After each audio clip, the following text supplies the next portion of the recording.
ये उत्तर प्रदेश की जो वीडियो की भर्ती आई उसमें भी जो 27% आरक्षण मंडल कमीशन के हिसाब से मिलना चाहिए था वो नहीं मिला। इसी पे चर्चा करने के लिए हमारे साथ आज लोटराम निषाद जी मौजूद हैं। आगे बातचीत करेंगे। बहुत बहुत स्वागत है चैनल पर। धन्यवाद। तो बात फिर वहीं आके अटक गई, लड़ झगड़ के आरक्षण लिया गया लेकिन अब मिल नहीं रहा वो भी। अभी यूपी ट्रिपल एससी के माध्यम से जो 16 मई को जो एक ग्राम विकास अधिकारी का जो 1468 पदों का विज्ञापन जो है, विज्ञापन संख्या एक परीक्षा 2023 के तहत निकला हुआ है। इसमें खुलेआम जो है ओबीसी और एसटी के पदों की हकमारी की गई है। मैं बता दूं कि उत्तर प्रदेश आरक्षण नियमावली के तहत जो है ओबीसी की जातियों को सरकारी सेवाओं में 27%, एससी को 21%, एसटी को 2% और जो ईडब्ल्यूएस का रिजर्वेशन सवर्ण जातियों को, जिसको कि सुदामा कोटा कहा जाता है, इनको 10% आरक्षण कोटा दिया गया है। लेकिन यह 1468 पदों का जो विज्ञापन विज्ञापित कराया गया है, इसमें ओबीसी एसटी की खुलेआम हकमारी की गई है। उस विज्ञापन के पदों के आधार पर ओबीसी को 396 पद मिलना चाहिए, लेकिन जो पद उनको आवंटित किया गया है 139 का और 257 पदों की खुलेआम हकमारी की गई है। एसटी को जो है 2% के हिसाब से जो है 29 पदों की बजाय उन्हें केवल 7 पदों तक सीमित करके जो है यह हकमारी का खेल जारी है। यह भारतीय जनता पार्टी जो सबका साथ, सबका विकास, सबका विश्वास, सबका प्रयास का नारा देती है, लेकिन यह नारा दे करके जो है ओबीसी एससी एसटी की हकमारी करने का काम करती है। और देखिए इस विज्ञापन में एक बहुत बड़ा जो है रहस्य छिपा हुआ है कि एक तरफ तो ओबीसी और एसटी की हकमारी की गई है, दूसरी तरफ जो है अनुसूचित जाति को जो 308 पद मिलना चाहिए उनको 356 पद यानी 48 अतिरिक्त पद दिए गए हैं। भारतीय जनता पार्टी का ये षड्यंत्र है कि ओबीसी एससी एकजुट होकर के अगर दोनों के साथ अन्याय एक ही साथ किया जाएगा तो दोनों एक साथ होकर के संघर्ष कर सकते हैं। मैं आपके चैनल के माध्यम से जो भारतीय जनता पार्टी को जो है सामाजिक न्याय की बड़ी पार्टी बताते हैं, उसमें चाहे अनुप्रिया पटेल हो, चाहे केशव प्रसाद मौर्य हो, चाहे निषाद पार्टी के प्रमुख जो है डॉक्टर संजय निषाद है, लेकिन आज इनकी घिघी बधी हुई है, इनकी जुबान पर ताला लगा हुआ है, इनकी आवाज़ बंद है।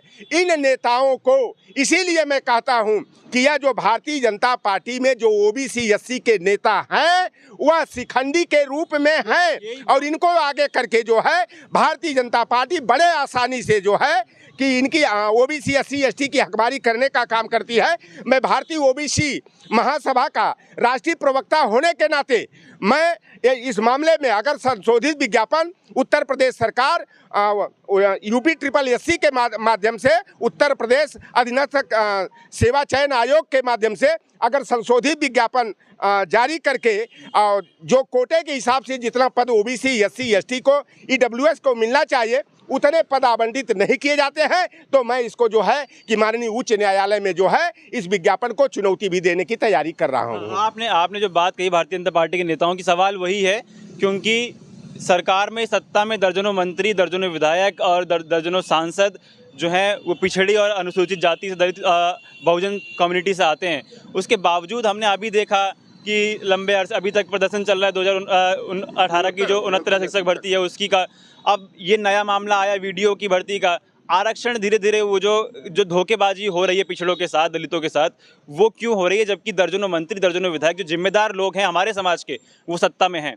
देखिए पहले भी एक मामला बड़ा गर्म हुआ था, उस मामले को मैंने तुल देने का काम किया और राष्ट्रीय पिछड़ा वर्ग आयोग में मैं उस मामले को भेज करके जो है उत्तर प्रदेश की सरकार को जो है सचिव को मैंने तलब कराने का काम किया था कि 336 बीडीओ के पद आए हुए थे जिसमें ओबीसी का कोटा शून्य रखा गया था।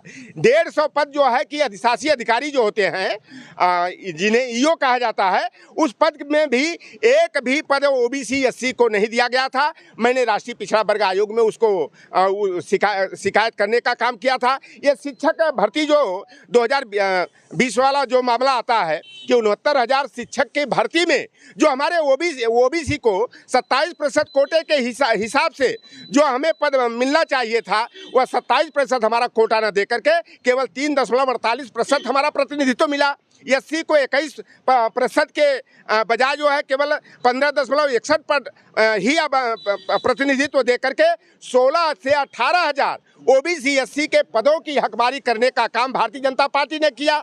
या योगी आदित्यनाथ जी अपने को संत कहते हैं। 2022 का जब चुनाव हुआ था तो वह जो है शिक्षक भर्ती में गलत तरीके अपना करके जिन्हें नौकरी देने से वंचित किया गया था, उन आंदोलनकारियों को बुला करके आश्वस्त किए थे कि हम जो है 6800 पदों पर समायोजन करेंगे, लेकिन आज तक जो है कि उन पदों पर समायोजन नहीं किया गया।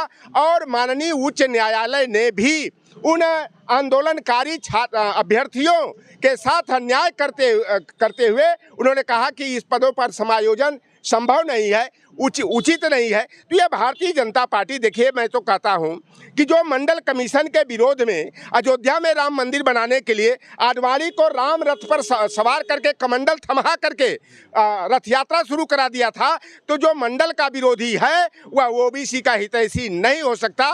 और एक बात है कि बिल्ली से दूध की रखवाली कराना और जंगली कुत्ते से मेमना की रखवाली कराना जिस तरह संभव होता है, मंडल विरोधी भारतीय जनता पार्टी से सामाजिक न्याय की रक्षा कराना कठिन है। दिल्ली से कहाँ रखवाली हो रही? प्रधानमंत्री पिछड़ी जाति से आते हैं, केशव प्रसाद मौर्य पिछड़ी जाति से आते हैं, अनुप्रिया पटेल पिछड़ी जाति के हैं, संजय निषाद पिछड़ी जाति के, तमाम मंत्री पिछड़ी जाति के हैं, तो दिल्ली से कहाँ रखवाली? अपने ही लोग हैं। आरएसएस जो है ना ओबीसी के, चाहे वो प्रधानमंत्री बन जाए, चाहे वो मुख्यमंत्री बन जाए, चाहे कितना भी बड़े पदों पर क्यों न चले जाए, उनकी नकेल में जो की डोरी जो होती है वह आरएसएस नागपुर के मुख्यालय से संचालित होती है। यही प्रधानमंत्री जी जब प्रधानमंत्री पद के दावेदार घोषित किए गए थे तो 11 अक्टूबर 2013 को माता अमृतानंदमयी देवी के कोच्चि केरला स्थित मठ में कहे थे कि मैं तो पिछड़ी जाति का हूं और राजनीति में बहुतों के लिए अछूत हूं, लेकिन अगला 10 बरस पिछड़ों और दलितों का होगा। लेकिन यही प्रधानमंत्री ने जो अपना चरित्र और व्यवहार ओबीसी एससी के प्रति दिखाए हैं, उनके आरक्षण की हकमारी की गई है। जो संविधान प्रदत्त व्यवस्था है उससे ओबीसी एससी को वंचित करने का काम किया गया है, जिससे लगता है कि यह जो अपने को स्वघोषित, जब मुख्यमंत्री ये बने 2001 में तो 1 मई 2002 को अपनी मोड़ जाति को घाची के उपवर्ग के रूप में जोड़ करके मोड़ घाची को अनुसूचित पिछड़े वर्ग की सूची में घोषित कराने का, तेली के साथ सूचीबद्ध कराने का काम किए थे। तो यह स्वघोषित ओबीसी है। और हम 6वीं कक्षा में हम लोगों को एक लेख में पढ़ाया जाता था नीलबण सिंगाल की एक कहानी कि एक सियार था और घूमते घूमते रात में जो है एक गांव में चला गया और धोबी के जो है कि गड्ढा जो नापदान होता है जिसमें वो कपड़ा धोते हैं, नील उल देते हैं, उस नील वाले गड्ढे में गिर गया। तो जब देखा कि हमारा रंग तो बड़ा सुंदर हो गया तो अपनी जाति वालों से कहा वन की देवी आई थी और मुझे तुम लोगों का राजा घोषित की है, जंगल का राजा देवी जी ने बनाया है। और वह अपने ही लोगों पर अत्याचार करने लगा, उनका शोषण उत्पीड़न करने लगा। और एक दिन हुआस आ गई, एक सियार ने हुआ हुआ बोला तो सियारों की आदत होती है कि वो स्वर में स्वर मिलाना शुरू कर देते हैं। तो जब उन सियारों ने बोला तो ये नीलबण सिंगाल भी हुआ हुआ बोलने लगा। तब उन लोगों को सच्चाई मालूम हुआ कि अरे भाई ये तो अपनी ही जाति वाला है और हम लोगों पर अत्याचार कर रहा है। तो नोच नोच करके उसको मार डाले थे। तो यह जो नीलबण सिंगाल शरीक है, जो देश के प्रधानमंत्री नरेंद्र मोदी हैं, जो अपने को ओबीसी वंचित वर्ग का बता करके हम लोगों की वोट की ताकत को लेकर के देश का प्रधानमंत्री बन करके संवैधानिक मूल्यों की हत्या कराने का काम कर रहे हैं। संविधान और लोकतंत्र को कुंद करने का और संविधान के अनुच्छेद संख्या 15(4), 16(4), 16(4) ए के तहत जो हमें प्रतिनिधित्व का अधिकार मिला है, उस अनुच्छेद का जो है कि खुलेआम जो है कि बंटाधार करने का काम कर रहे हैं। जब देखिए 2010 का घटनाक्रम बताऊं कि माननीय नेताजी और लालू प्रसाद यादव जी और सामाजिक न्याय के महान योद्धा परम पूजनीय शरद यादव जी ने 2010 के में मुद्दा उठाना शुरू किया, संसद में आवाज़ उठाना शुरू किया कि ओबीसी की जातिवार जनगणना होनी चाहिए। और कांग्रेस पार्टी ने 2011 के सेंसस में सोशियो इको कास्ट सेंसस कराया था, सामाजिक आर्थिक जातिगत जनगणना कराया था। लेकिन 2024 में मोदी को पिछड़ी जाति का वंचित वर्ग का समझ करके देश की जनता ने मोदी को प्रधानमंत्री बनाया। और 30 अगस्त 2016 को जब जनगणना के आंकड़े घोषित किए गए तो मैं आपको बता दूं कि SC ST की जातिवार जनगणना घोषित कर दी गई, धार्मिक अल्पसंख्यक मुस्लिम, सिख, ईसाई, जैन, बौद्ध, पारसी, यहूदी, रेसलर की कर दी गई, ट्रांसजेंडर यानी हिजड़ों की कर दी गई, दिव्यांग की कर दी गई, और सरकारें कछुआ की, घड़ियाल की, मगरमच्छ की, डॉल्फिन की, भालू की, बंदर की जनगणना कराती हैं, तो जब जानवरों और हिजड़ों की जनगणना कराई जा सकती है तो पिछड़ों की क्यों नहीं? भाषा के आधार पर जनगणना के आंकड़े भाजपा की सरकार ने घोषित कर दिया, तो जब पिछड़े वर्ग के संगठनों ने इसके विरोध में आवाज़ उठाना शुरू किया तो तत्कालीन गृह मंत्री राजनाथ सिंह ने सेंसस कमिश्नर और रजिस्ट्रार जनरल ऑफ इंडिया की उपस्थिति में जनगणना विभाग के अधिकारियों की दिल्ली में बैठक करते हुए प्रेस कॉन्फ्रेंस किए थे 5 जून 2018 को कि 2021 के सेंसस में हम OBC की जातिवार जनगणना कराएंगे और त्वरित कार्रवाई करते हुए 2024 तक हम घोषित करेंगे। और लेकिन 2021 के सेंसस को कोरोना बता करके टालने का काम किया गया था और बाद में गृह राज्य मंत्री नित्यानंद राय के माध्यम से सुप्रीम कोर्ट में हलफनामा दाखिल करके भारतीय जनता पार्टी ने जो है कि जनगणना कराने से मना करने का काम किया और यह कहा गया कि राज्य सरकारें चाहें तो अपने संसाधन से करा सकती हैं। लेकिन जब बिहार की सरकार जनगणना का कार्य शुरू किया और 31 मई तक जनगणना की रिपोर्ट उजागर की जानी चाहिए थी, तो संघ से जुड़े हुए 4 संघीय कार्यकर्ताओं और 2 संगठनों ने जो है उच्च न्यायालय पटना में याचिका आयोजित करा करके जनगणना के कार्य को बाधित कराने का काम किए। 3 जुलाई तक उस पर जनगणना के कार्यवाही पर रोक लगा दी गई है। तो भारतीय जनता पार्टी जो है यह सच्चाइयों को छिपाने का काम करती है। और मैं तो कहता हूँ कि भाई ब्राह्मण समाज अपने को उत्तर प्रदेश में 16%, कोई 14%, 15% बताता है, तो हम तो चाहते हैं कि OBC SC ST की और धार्मिक अल्पसंख्यकों की सबकी जनगणना हो जाए ताकि दूध का दूध और पानी का पानी हो जाए। और संविधान के अनुच्छेद संख्या 16(4) के तहत जिसकी जितनी संख्या भारी उसकी उतनी हिस्सेदारी होनी चाहिए और SC ST को कार्यपालिका और विधायिका में समानुपातिक आरक्षण मिलता है तो OBC को भी कार्यपालिका में, विधायिका में, न्यायपालिका में और केंद्रीय उच्च शिक्षण संस्थाओं में जनसंख्या के अनुपात में प्रतिनिधित्व तो मिलना चाहिए। और यही जनगणना का मुद्दा भारतीय जनता पार्टी को नकेल कसने का और सत्ता से बाहर करने में सफल होगा। मैं तो राहुल गांधी जी को धन्यवाद आपके चैनल के माध्यम से देता हूं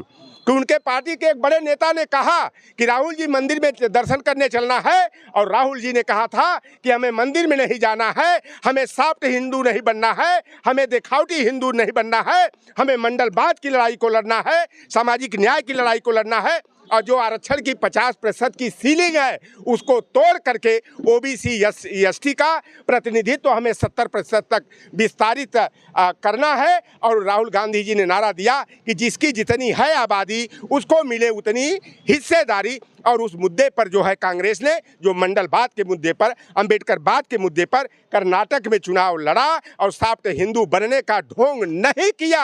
आज भारतीय जनता पार्टी को पटक कर लटक कर सत्ता से बाहर कर दिया और कांग्रेस को 70 सालों का रिकॉर्ड है कि कांग्रेस पार्टी 136 सीटें जीत करके प्रेसिडेंट जीत जो हासिल की है। मैं तो सामाजिक न्याय आधारित जो भी राजनीतिक दल हैं, क्षेत्रीय छत्रप नेता हैं, मैं उनसे निवेदन करूंगा कि एक हाथ में मनुस्मृति और दूसरे हाथ में मंडल की राजनीति नहीं चलेगी। एक हाथ में संविधान और दूसरे हाथ में परशुराम का फरसा नहीं चलेगा। अब यह जनता गुमराह नहीं होगी। हमें खुल करके वकालत करनी होगी कि हम मंडलवादी हैं, अंबेडकरवादी हैं, पेरियारवादी हैं और सामाजिक न्याय का ही मुद्दा हमारे लिए अहम है। और उन्हें दावा करना होगा कि जब हमें सरकार बनाने का अवसर मिलेगा तो जिसकी जितनी संख्या भारी उसकी उतनी हिस्सेदारी की परिकल्पना को हम साकार करने का काम करेंगे। क्योंकि OBC SC ST के लोग खुले तौर पर जो है मंडलवाद के आधार पर, अंबेडकरवाद के फील्ड पर जो है खुले तौर पर बैटिंग करने का इंतजार कर रही है। अब देखना होगा कि हमारे जो क्षेत्रीय छत्रप नेता हैं वह सामाजिक न्याय की बुनियाद को कितना मजबूत करने का काम करते हैं, उसकी फील्ड पर जो है बैटिंग करने में के लिए आगे आते हैं। तो ये थे हमारे साथ लोटाराम निषाद जी। तमाम मुद्दों पर बातचीत हुई और सवाल अभी भी वही है कि किस तरीके से, क्योंकि जो लड़ाई होती है सड़क से संसद तक, सड़क से लड़ाई करके संसद तक अपने लोगों तक पहुंचाना, विधानसभा अपने लोगों को पहुंचाना, और उसके बावजूद ये सिला आना कि 69,000 भर्ती में घोटाला हो गया, उसके बाद वीडियो में पिछड़ों के साथ धोखा हो गया, तो ये कब तक होता रहेगा। और आगे आने वाले चुनाव में पिछड़ों का आरक्षण और जातिगत जनगणना कितना बड़ा मुद्दा 2024 के चुनाव में बनेगा, ये देखने वाली बात होगी। फिलहाल ये वीडियो मैं खत्म कर रहा हूँ, आप लोगों से मुलाकात अगली वीडियो में होगी। जुड़े रहे हमारे साथ, तब तक नमस्कार।